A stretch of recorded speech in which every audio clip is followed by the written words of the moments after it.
I was never passionate about cleaning stalls like that. Was it always horse racing for you? Was that always the thing, or Always. always? I played other sports in high school. Yeah, It you was played never- football and I everything? played football. Yeah. Did track. His brother was better. My older brother was. It's not one incident. It's not the one night at the Tropicana and beating them out of 6 million in one night. So before we go, if there's one thing you can change about this world, and I'll get to you, one thing you can change about this world, what would it be?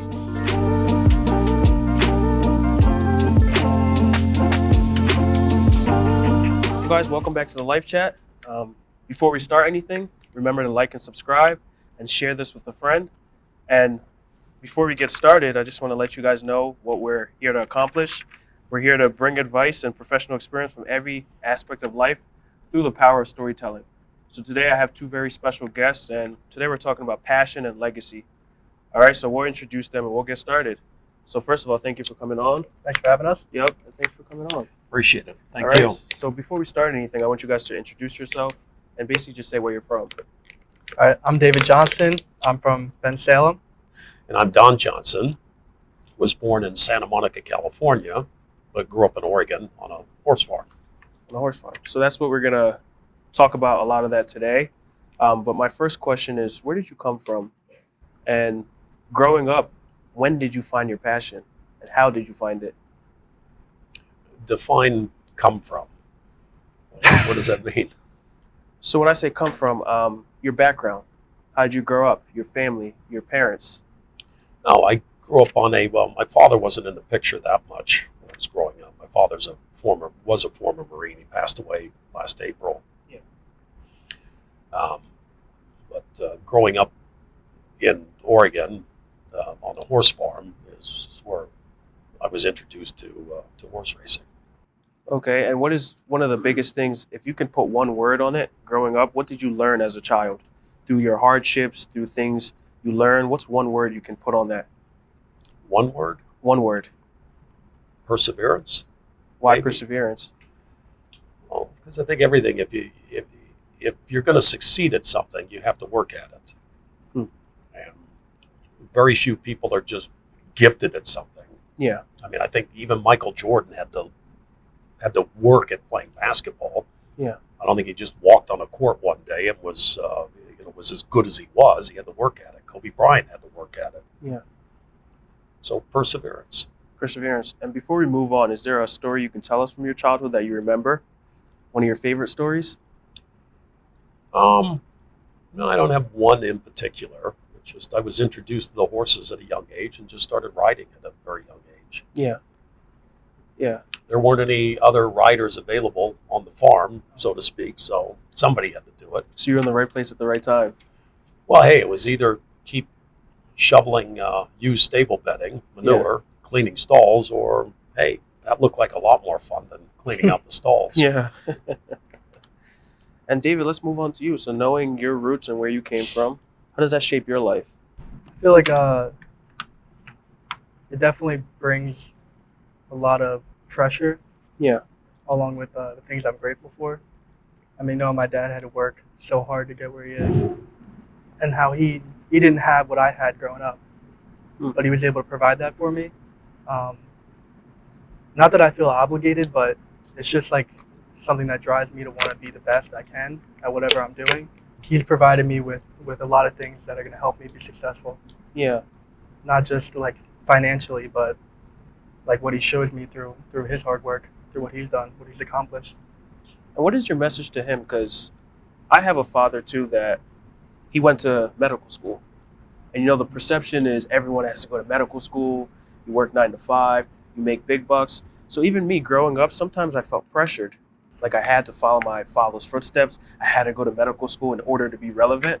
So what is your message to him to respond to that? What do you want him to do? Because he may feel pressure just like me to follow your footsteps.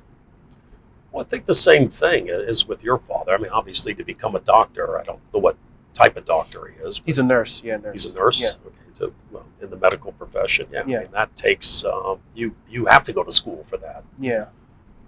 to learn that occupation. My path would be more of you could learn it through being an apprentice. Yeah. if you're working on the horse side of this business. But we have a lot of different career paths within the horse racing industry. So I guess my message to David would be is, look, I mean, I think life is really simple if you find something that you adore and love. Yeah. If you love what you're doing, for me, I can't wait to get up every day. Yeah. Can't wait to see what the new race card files are going to look like, who's running today, what are the big events that we have going on today. Like here we have live racing going on behind us here at Parks. I mean, it's great. Yeah. Who gets to do this? Who gets to do what they love doing every day? Yeah. So it's not like you're going to a job that you despise or dislike or are uncomfortable with. It's just a means to an end to feed yourself or your family. You find something that you're passionate about and then use perseverance and hard work, you're going to, it's going to love you back. You're going to find something that you will do for the rest of your life. But what about for the minor's predicament? In other words, there's a lot of children that don't know how to find what they love. I always like to tell people there's a lot of people that are walking dead. In other words, they're walking around, they may think they're living, but they never found their passion. So how do you find what you love? How do you find your passion? What advice can you give our young viewers out there?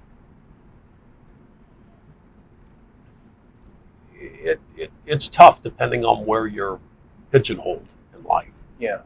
Are you growing up in an inner city that has that has less opportunities, has more opportunities in some sense that you're in a city that has a lot more going on, but less opportunity in the sense that you're not going to be exposed to something like this industry. Yeah. Because this industry tends to dwell in urban communities. Yeah. So why would it be any different, though, in finding your passion?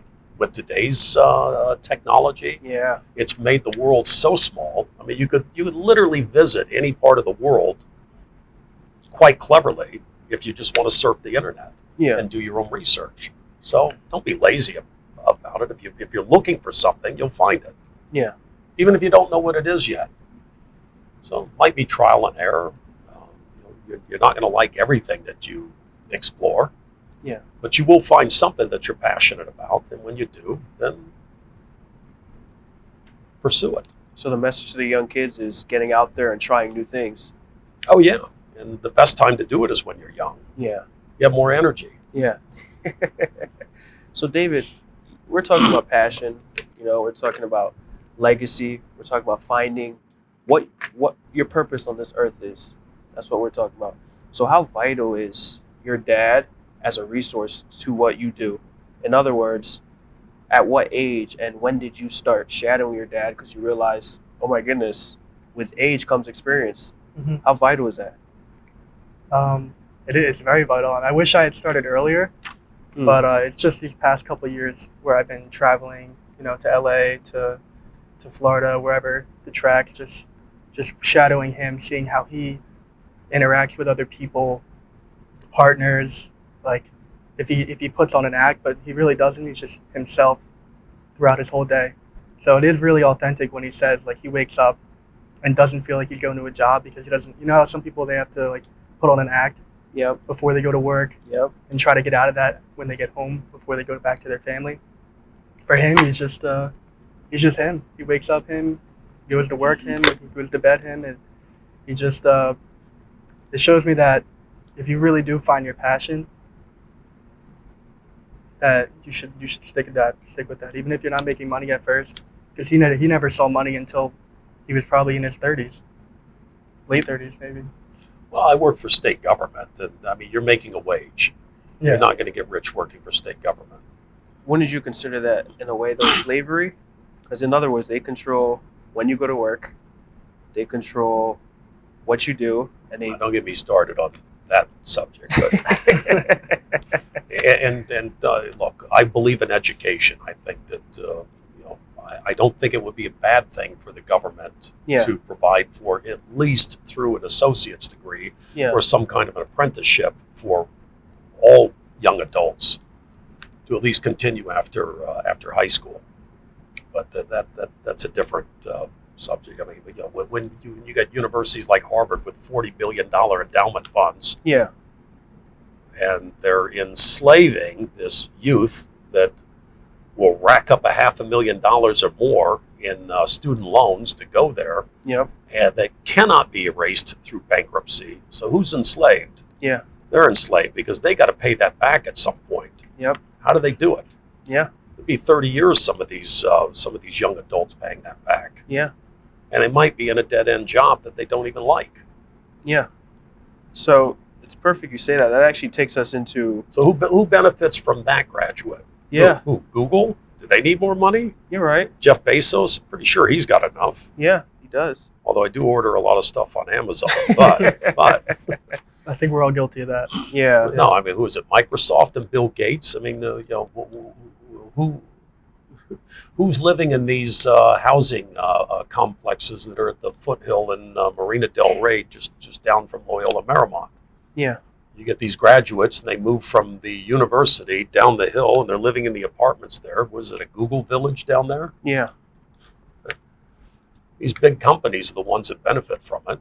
So, if this administration that's in office now, or any others that come in office, if you really care about we the people, honestly, what are these big universities doing, and who are they really serving? Yeah. A lot of student debt out there. That's a good question. And I don't think $10,000 as a gift is nearly enough No. that you can give these young adults to start out their lives. Especially considering how much they make. You know, why does one person need $500 billion? Why does one person need $100 billion? $500 million. Yeah. How about $150 billion? Yeah. Yep. Yeah, and look, I don't begrudge anybody. They built it. They earned it. Yeah. I get it. That's fine. Want everybody to get whatever their passion is, and if they work for it and build something great, that's a good thing. Yeah. Believe in free enterprise. Yeah. But not to the point that your structure of a free enterprise starts infringing on this youth that gets enslaved in debt. Yeah. It's too much. You Yeah. got to find a better way. I agree. And our second question is actually funny you say that. It's a question about education. All right. So I want you guys to both talk, and first you, Don, about education. But when a lot of young people hear the word education, they automatically think going to college, racking up, like you said, $100,000 debt, $400,000 debt. $100,000 would be cheap today. Yeah, You better be going to state college or community college if you want to keep it under 100 I agree. for a 4-year or 6-year degree. Please. So for you and your success, you never went to college. Never went to college. You never went to college. So We were broke. yeah. We didn't have any money to go to college. And I mean, you could say, I mean, I think, People are like, oh, I can't ask my parents. yeah, It's not that I couldn't ask my parents. Wouldn't even think of because I knew they didn't have it. yeah, So who are you going to ask? You Yeah. got to figure out a different way to educate yourself. yeah, My way is take on state jobs and then participate in every educational program that each state offered and get your certificates and keep building them up until you have the equivalent to what would be a degree. yeah, And this Okay. industry offers a lot of that. You think that there are a couple of racetrack industry programs at University of Arizona yeah, in Tucson, and there's University of Kentucky has a big racetrack industry program yeah, that are university level industries. So you could get an MBA from those universities and come and work in racetrack management. But if you wanted to learn how to work with the horses and that side of the business, or a horseshoer, or a lot of other professions here, they're all apprenticeships. yeah, They learn from their parents. They all have mentors. yeah, One of the greatest mentors of my life, other than different governors I worked for over the years, was Bob Green, the chairman of Parks Racing and Gaming. Yeah. It started out as, I think the parent company is still Greenwood Racing. And Bob Green didn't have the opportunity to go to university. Another guy that worked his way up. One of the most gifted math professionals that I work with today. I call him Goodwill Hunting. I can't use his name because he's a very low-key, private guy. But no, I mean, he's phenomenal.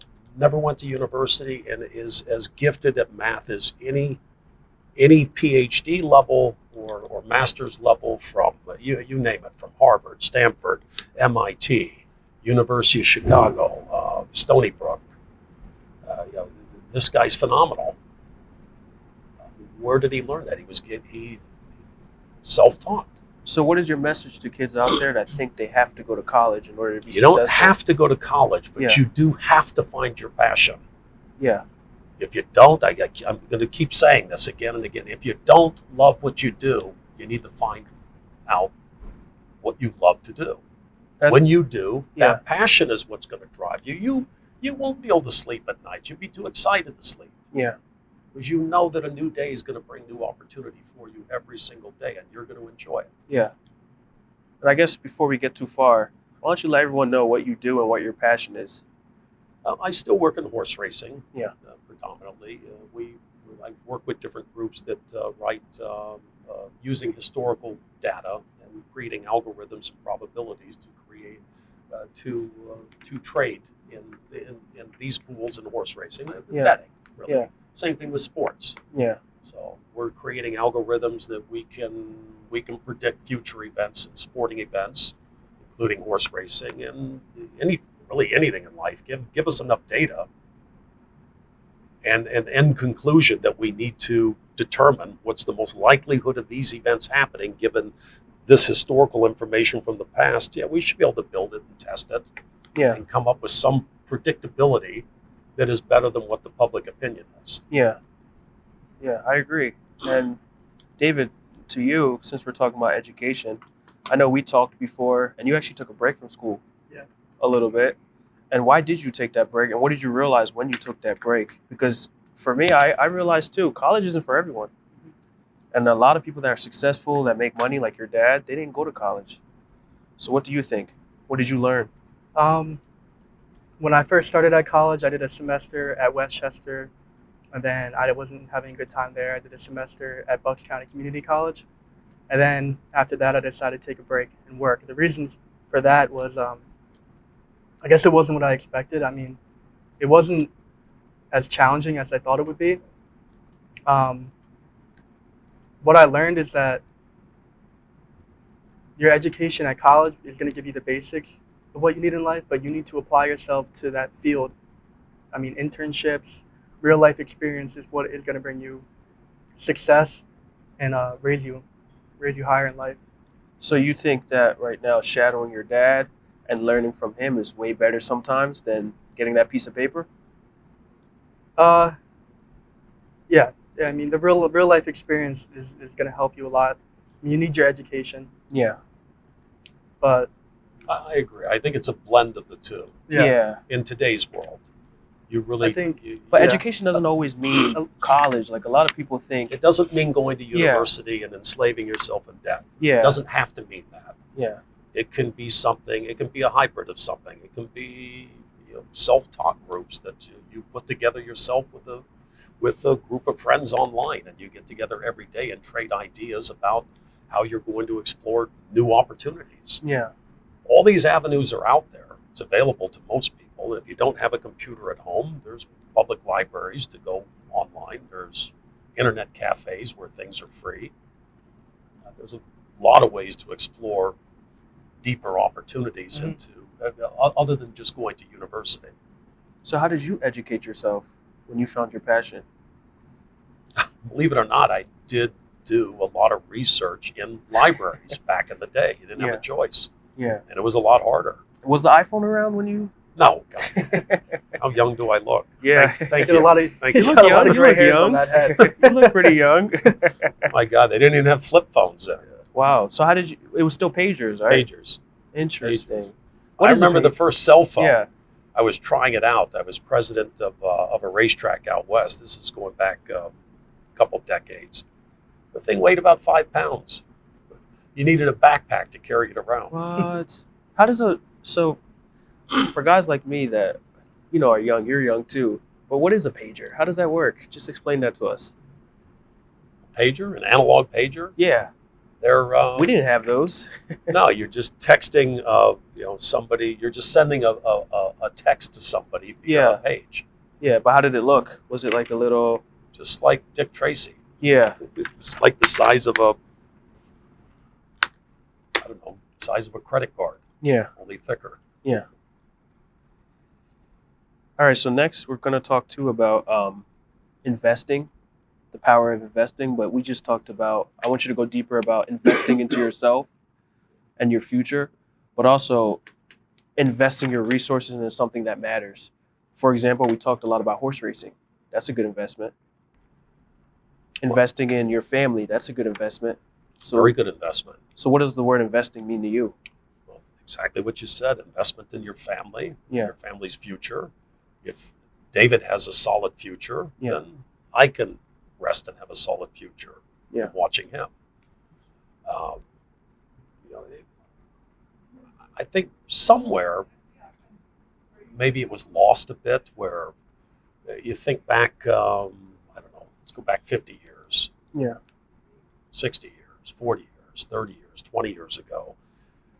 I think at some point you think in terms of children growing up, we're always expected to exceed what their parents had accomplished. And somewhere that ended, where it's a lot harder to exceed what your parents have accomplished because there's less opportunity out there, there's opportunity out there, but it's more difficult to attain it because the process you have to go through to get to that success.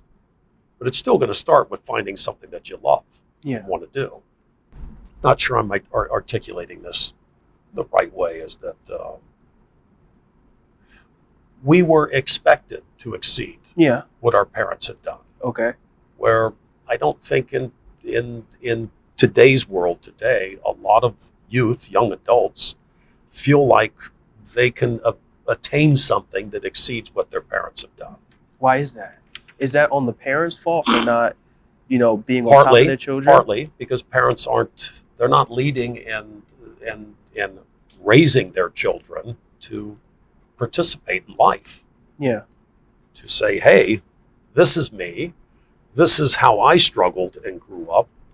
I don't necessarily want you to have to do this, but Yeah. it wouldn't hurt for you to learn it. Hmm. And then use it as a building block. So the word is mentorship. That's what I'm hearing. Yes, the word mentorship, the word, Yeah. it's parenting. Parenting. Good It's parenting. Good parenting. Good parenting. Yeah. Leadership. Leadership. Good parenting starts with leadership, with showing your children that there's nothing wrong with hard work. Yeah. Nothing. Yeah. There's nothing wrong with an apprenticeship. Yeah. And David, what do you learn from? I'm getting a lot. I'm learning a lot just from sitting here. What are some of the things you learned on a daily basis from him, and some of the things you realize that you need just from shadowing him? For example, you already mentioned that one of the biggest things that's helped you is that he's available. A lot of parents aren't available. A lot of parents are not available to their children. And this is an opportunity. And they're not available not only because of time restrictions, because they, two working parents have jobs. They're not available because they're checked out to their children. They're checked out. They're doing, they're doing them. Yeah. And they're letting their children do them. Yeah. And they're not connecting. So how vital is this? What's if you could put one word to it? I like to ask this question. What's one of the biggest things you learned from this? Because he's available. It's one word to describe like his relationship to me. Yeah. Support. Why is that important? Reliable. For you? To me, I know I could always call him up and we could go do something, If I ever wanted to be more involved, he would be very happy for me to do that. I would fly out, we would go, I'd shadow him and things I've done before.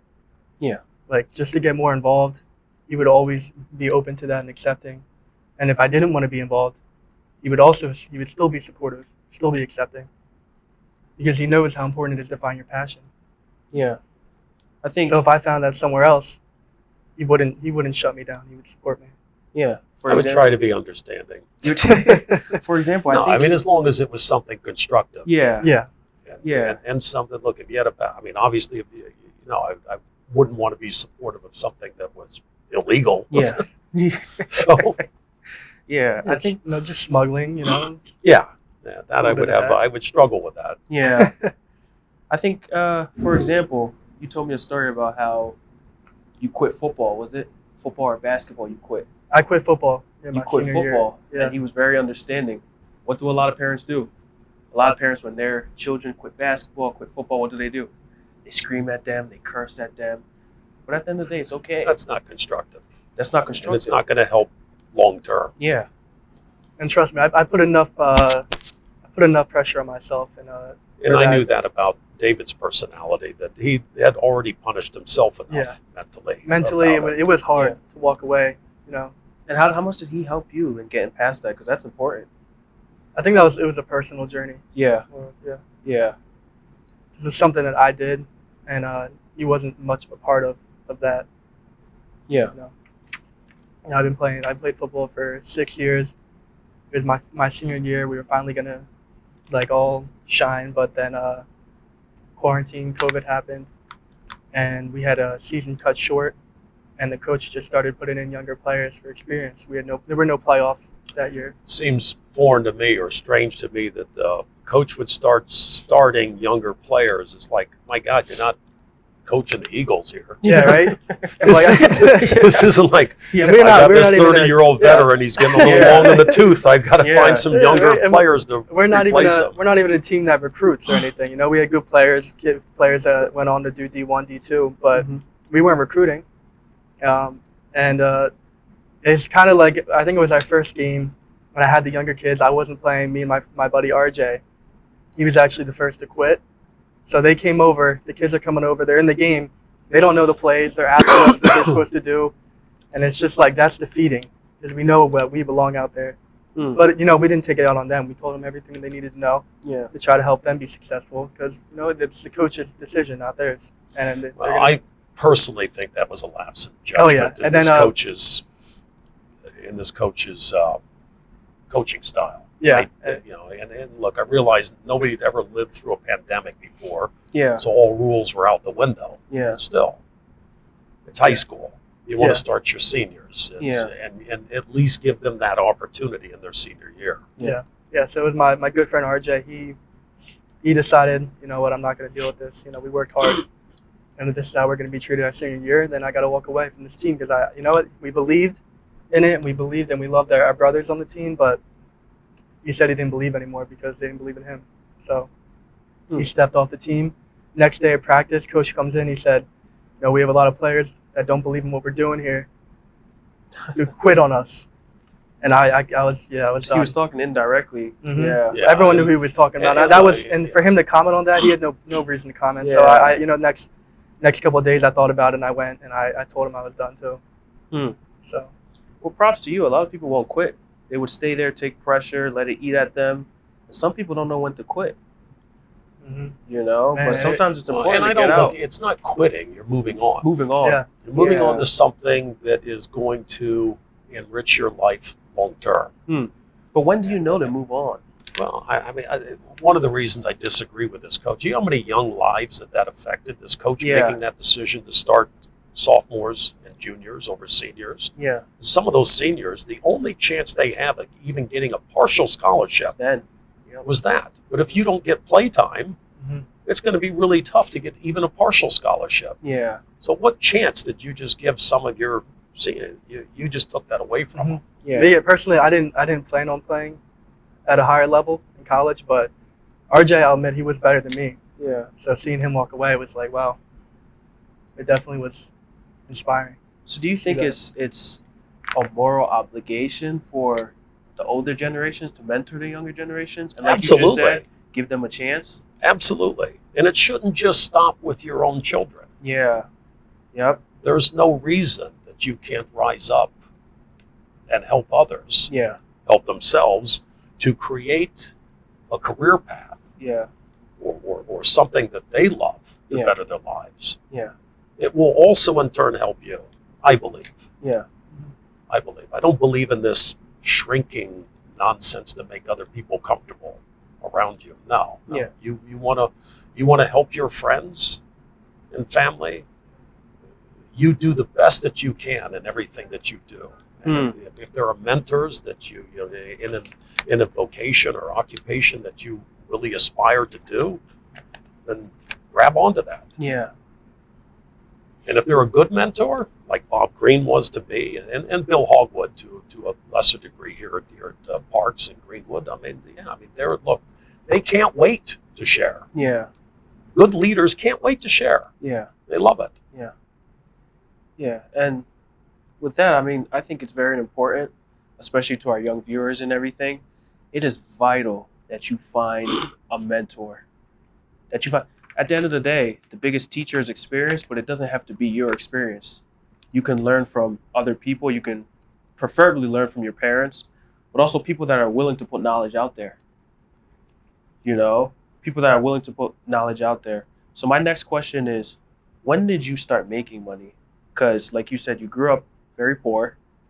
You didn't have much money, and a lot of people get discouraged by that. For them, it's, hey, I'm going to work at McDonald's for 15 years just to pay the rent and I'll get by. But when did you start making money, and how long did it take, and what was required of you in order to get to that point? That's a very difficult question, because what do you consider making money? What do you consider making money? Well, it's whatever you're comfortable with. There's no Interesting. limitation on it. When did you start making a lot of money? Well, what's a lot of money? That's a Is good question. $100,000 a year a lot of money? Not by today's standards, not really. I mean, it's decent. Yeah. You'll get by. Yeah. I'm talking about a family of 4. Yeah. You know, you're making $100,000 a year by the time you pay your taxes and stuff. Yeah, you can live on it and be comfortable. Yeah. But a lot of money? Are we talking Bill Gates, Jeff Bezos level? No. I'm not there. Yeah. I mean, a lot of people know you from, especially off of YouTube and from a lot of the things you did, a lot of the big, jackpots you hit. But what did it take to get to that point? A lot of studying. Ooh. And meeting the right people, the right other mentors at the right time. And understanding, okay, I'm good at math, Yeah. but I'm not even in the same. That'd be like comparing me to Goodwill Hunting. It'd be like comparing it mathematically. It'd be like comparing me to Michael Jordan at basketball. Yeah. I mean, I'm Or not going to. LeBron. Let's not go. LeBron's good. Nobody LeBron's should the best. deny that. Even people that dislike the guy. He LeBron's the might be best. not the best of all time. I still think it's Jordan. We never got to watch Jordan play live, but He was good. I mean, Iverson was faster, so why do you but think, he wasn't as good. before we get back to that topic, why do you think Jordan's the best? And without saying rings, because that's a It's team. not about rings. It's just, I think, as an overall leader, as a player, Yeah. and again, this is my style, allowing others, setting the example, and allowing others to rise up and do the same thing that he's done. Yeah, I don't okay. think Jordan was ever afraid that Scottie Pippen might score more points than him in a game. You could say Ever. the same about LeBron. He was never afraid that D Wade or Kyrie would score more than him. He passed more than those guys. Those guys were the point guards. Is he as versatile as did he have the same impact on a team as what Jordan had? I'm not saying LeBron's not good. He's great. He's one of the best players of all time. I just don't think he's as good as Michael Jordan was. Who's your top 5? He's in the top 5. What are we talking about here? Athletes of all time, or Basketball just player. basketball? Basketball who players. dominated the game. Who dominated the game. Jordan. So who's your top 5? Basketball Well, players. it'd be Jordan. It'd be LeBron. I mean, you when you go back in time, you got to look at mentor programs. Yeah. Like Magic Johnson, I think, was great. Especially in a mentor position. The work he does now, Yeah. Magic is unbelievable. The charity work he does for youth, he's phenomenal. Yeah. Kareem is, come on, the guy teaches high school level basketball Yeah. because he loves the sport, and it's not about making money now for him. It's about giving back. It's about mentorship. That's a good mentor. Yeah. Magic's a good mentor. I don't know Yeah. what Larry Bird is doing now. We're just talking about the old greats, but Yeah. I Bill do know Russell? that. What's that? Russell? Bill Russell, yeah. Yeah, I mean, look, there's been some really, really. So I don't think you can narrow it down to a top 5. Yeah. You got to put Kobe in there. Yeah. Not because he passed away, but because he was really that good, and he was a good father Hmm. and a good mentor. Hmm. One of the reasons he died in that helicopter was because he was taking his daughter to a basketball game, her basketball game. So when do you know to draw the line? Because I've heard this question from a lot of people. A lot of people get caught up in their passion when they're so obsessed with this dream, where they forget about the things that matter at the expense of what? That's the question you have to ask yourself. So when do you didn't love the dream. when do you cross that line though? When do you When draw that become line? obsessed with it. Huh. You know, I shouldn't say that because you can be obsessed with something, but still have some balance there. But could you mistake an obsession for passion? Because you just said passion. Sometimes you don't sleep at night. You know. Because I'm excited. I can't wait to get to it. If I know tomorrow's going to be a big day, a big race day, then yeah, I mean, it's wow. So when do you know you're obsessed and it's getting too much? It's a good question. I mean, you got to find what balance is good for you. What can you handle? Obsessed to the point that it is damaging to you would be is if my not sleeping is in a good way because I'm excited. Yeah. Is if you're stressed because of it.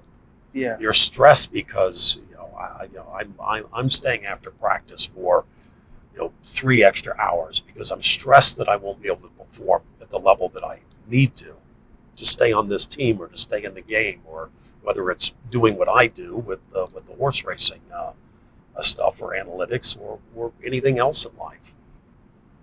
So if you're stressing because of your passion, then that might be a problem. You got to find balance.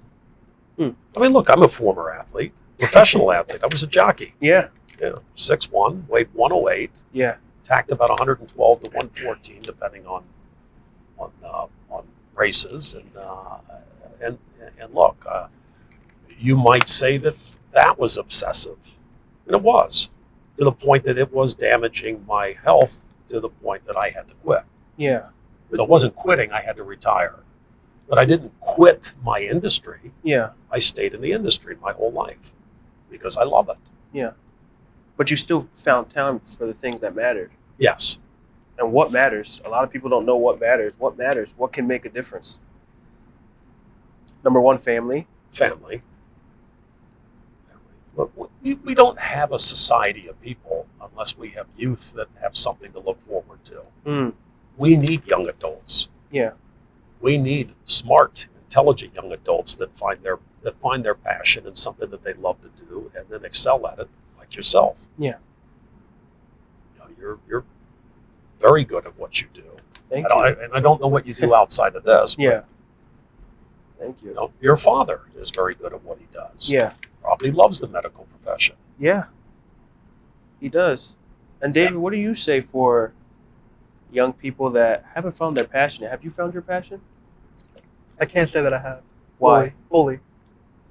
I think I'm still exploring all the opportunity out there. And Trying to if figure there's it out. one question, since we're sitting right here, if there's one question you could ask your dad to help you, what would it be? I don't mean to put you on the spot, but if there's one question, ask your dad one question, what would it be? When did you know that horse racing was it for you? That was the industry you wanted to be in? Was it just because that's how you grew up and it's all you ever knew, or?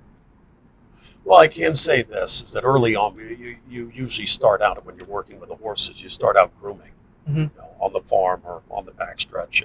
And I was never passionate about cleaning stalls.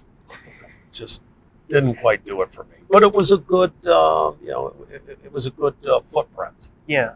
A good starting point.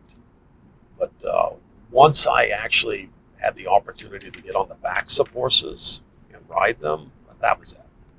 I knew I would never leave this industry. To me, that is just, it's phenomenal what these athletes can do. Not just the jockeys, but the horses themselves. Yeah. It's amazing. There's nothing like those starting gate doors opening in front of you and a race starts. And it's got to be the same as when the ball is snapped for that first play in an NFL game when you first been drafted. Yeah. That's got to be mind blowing to be out there. So just real quick, what can you tell the young people that want to get into horse racing? How do you get started? Because a lot of young people may get started. How do you get started? It's tough, and this industry does tend to lend itself to having a closed shop. And, Yeah. me in particular, I don't like that. Yeah. I don't like that. I think that our industry needs to have more of an outreach program that sends a message or gets a message out to the inner city youth, and it says, hey, we got a career path for you in racing. And think about it. We have doctors, we have attorneys, we have educated professionals, we have animal husbandry, and taking care of horses that starts at the farms. We have agriculture. We have retail, we have hospitality. You want to be in culinary, we have chefs, Yeah. we have electricians, we have carpenters, we have tradesmen. We have just about we have a full TV production studio here at Arts right upstairs. So how do I get started? I've never. Have you? You've been on a horse, obviously, right? Have Yeah, you? yeah. So how do I get started? What's the first step for me? For you, it would be meeting someone like me. Well, we met. I What's would, next? I would be look. I would be happy to entertain having someone like yourself Yeah. involved in my industry. Yeah. Has Be anyone thrilled. has anyone actually tried to advertise all the things you're talking about? I don't Anyone think from the so. industry? I mean, we do have the 2 racetrack industry programs at a university level, but again, that gets I'm all for education. I think that young adults do need education, and some of it is through university, but not all of it has to be.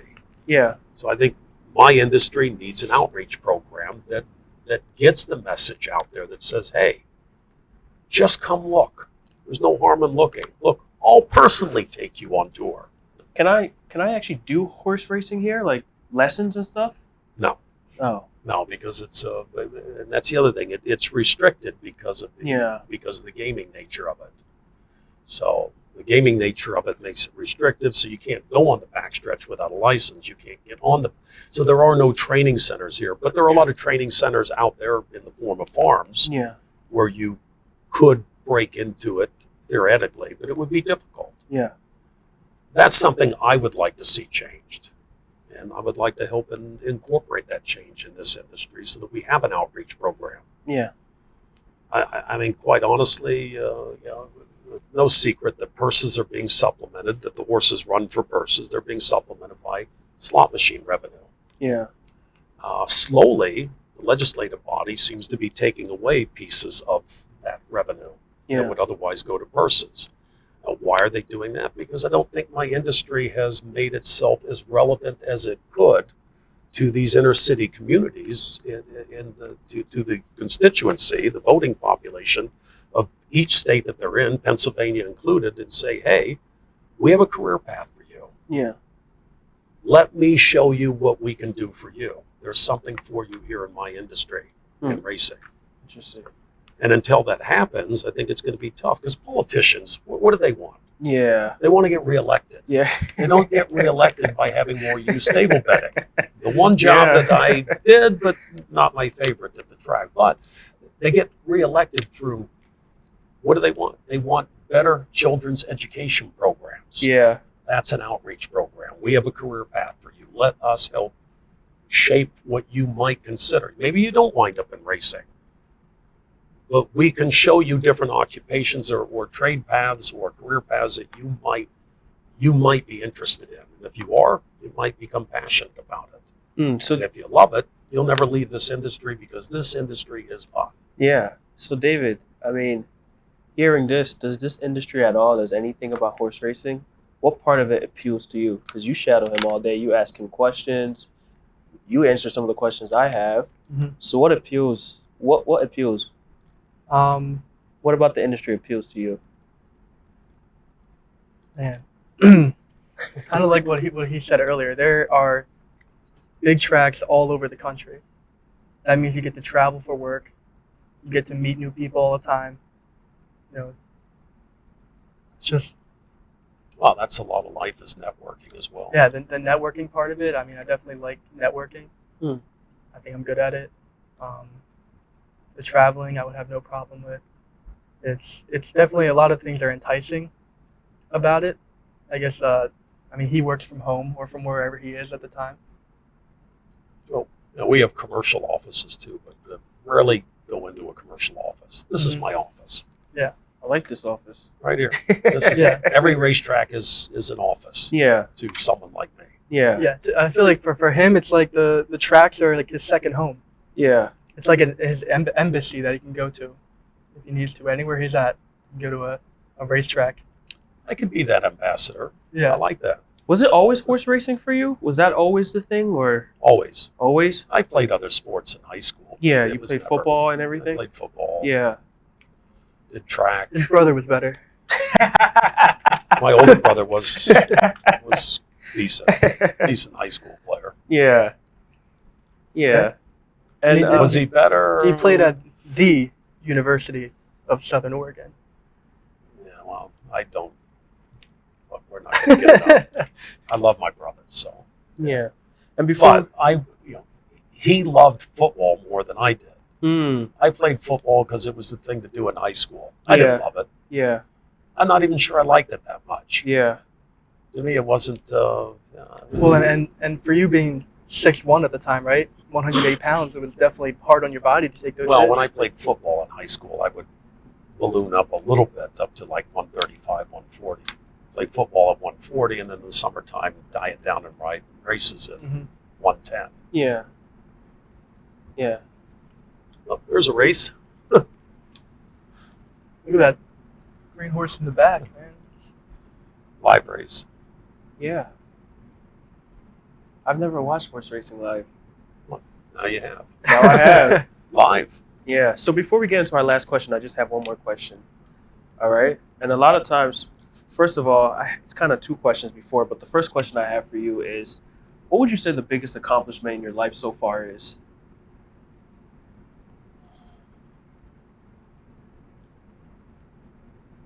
Relative to what? Because that's an open-ended question. and Something that it's- made you feel fulfilled. And I'm not talking about money. I'm not talking about all those things. What is your biggest accomplishment? Something you could put your name on. Well, like something that makes him proud. Something that makes you very proud. Well, we all want a legacy, Hmm. some sort. Whether you're president of the United States and Yeah. you want your legacy to be whatever your passion was when you were Yeah. president. Yeah. Not sure what Trump's is going to be, but I like that because that's Twitter one of the presence? things. That's one of the things we're talking about is he's an legacy. expert on Twitter. Twitter Yeah. presence, yeah, it's his legacy. No. Now, what do but you I- want your legacy to be? I would like it to be. I would like it to be able to share what my industry has to offer for young adults and youth. I think you need to start much younger than when they're young adults. And And look you- at most and kids for- that get into gymnastics or any sport or hockey, whatever bad. That look, Mhm. they're playing when they're 5. Yeah.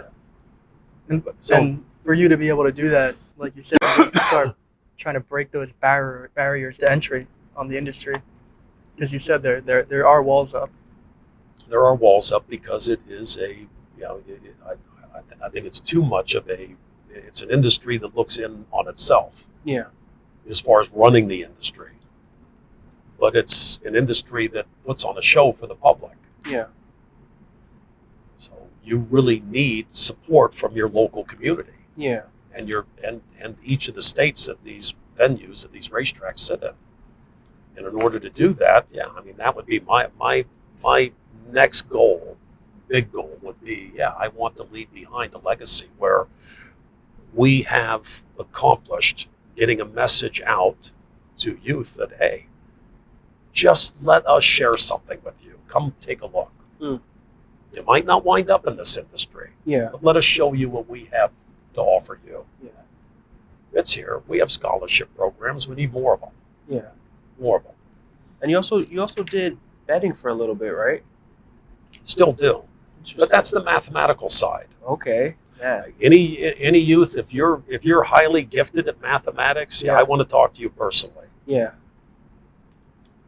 Maybe you still need to go to university, but if you're that gifted, then if you're another Goodwill Hunting, I want to talk to you. Yeah. And before we conclude, what's your biggest betting story? Can you say?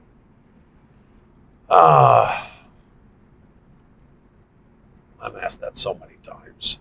Are we going to go to the Atlantic Magazine article? Mark Bowden did a brilliant job writing that. But honestly, I want to know what yours is. What do you think yours is? Your biggest one. I want to know what you think, and why. It's not one incident. It's not Okay. the one night at the Tropicana and beating them out of 6 million in one night and making Carl Icahn reach for his checkbook, Yeah. if there is such a thing anymore. But it's more. It's more the long term process that it took to get to where there was an actual mathematical edge. Because when you're gambling, let's just call it what it is. It's class 3 gambling by law. Yeah. We call it trading. Yeah. It's a paradigm almost exactly of Wall Street, though. So Wall Street's gambling. Yeah. Yeah, Gambling it on is. stocks. Yeah, with stocks. It's Yeah. the same thing. Yeah. Well, these pools emulate what happens on Wall Street every day, Yeah. or every day that they're trading. Yeah. That's all that happens here. The public is influencing these prices going up and down, Yeah. just like buying and selling stocks. Yeah. So this would be the same. So I guess a turning point for me is that actually meeting the right people at the right time, mentors, junior mentors along the way, and then being able to amass those mentors in different relationships to build up something that I was not just comfortable enough with, Yeah. but was proven to me mathematically by these mentors that no, this will work long term if you follow the plan. Perfect. Don't deviate from the plan. Don't Yeah. act emotionally. If you trade like this, you will beat these markets, whether it's beating a casino, whether it's beating these pools, whether it's beating sports betting. You will be able to profit off of it long term with a large enough sample if the math is right. Interesting. But you have to get to a point where you can understand that, and that just takes a lot of work. So just for people watching, because some people think when it comes to anything in life, you just have to get, I hate this word, but they say lucky. You know, you have to get lucky. But even you just said you made 6 mil in one night. It wasn't luck. You got to that point, right? There is some element of luck involved in that, Yeah. definitely, Yeah. in one night, because the math doesn't turn itself that much. That edge wasn't big enough relative to the amount of turnover that I gave him in the 12 hours. That was overperforming. Yeah. So there was some luck involved. But in it was over a span of months that you were doing the that. same Oh yeah, thing. You were months and years. and you weren't years winning. developing up to that. And you weren't winning every night. Correct. Yeah, you're winning and losing all the time. Yeah. So how much are you amassing over a larger sample? Yeah. And when you can confidently say that, yes, my trading or the trading that we do collectively Yeah. with the gifted math professionals, that is holding a positive edge over a large sample of trades, now you have something that you can count on. Yeah. Now you've now turned the corner. But how do you get to that point? A lot of work, Yeah. a lot of studying Yeah. that you can do on your own, Yeah. online. Self-education. Yeah, look, when I was managing this track, Yeah. we had built the director's room. Yeah. That was built to identify the biggest players that were here at the track. Yeah. When I first came here, there was no director's room. They were spread out over 3-4 different floors, Yeah. and they hadn't really been identified. So build the room and then invite different guests in. And then you'll find out who all of your bigger players are. Then I noticed over time, a lot of the same individuals that were attending that director's room every week, a lot of them here every day, they weren't losing. Persistence. Well, and persistence, and they were doing their homework, Yeah. so to speak. They were studying. Yeah. They were creating, even though they were using rudimentary tools back then for doing their studying and their handicapping. You want to call that handicapping is no more than looking at historical data and saying, if I add all these things up and give everything a number, a weighted value, and then I figure out the correlated relationships between these weighted variables that I'm putting in here, okay, how can I come up with a probability number that is better than the public market? Yeah. And guys were doing that manually for years. There's been professional players for years that have been at tracks. Those very guys were here. Yeah. And a lot of them moved on and did more did more handicapping and more tracks as technology improved. So that was my first glimpse into it. Was that, wow, some of these guys are really gifted at what they do. Gifted, yeah. And it's information driven. Yeah, it is. So our time is up, but before I go, I'd like to do something. You know, a lot of times, the whole point of this podcast is to bring experience, bring change, especially to younger people, but also storytelling for older people. So before we go, if there's one thing you can change about this world, and I'll get to you, one thing you can change about this world, what would it be? You can talk to the camera. Look, everything in life, Yeah. everything in life is through education. Whether it's an apprentice program, whether it's a mentorship, whether it's self-education online, which is quite easy to do now. The world's gotten a lot smaller.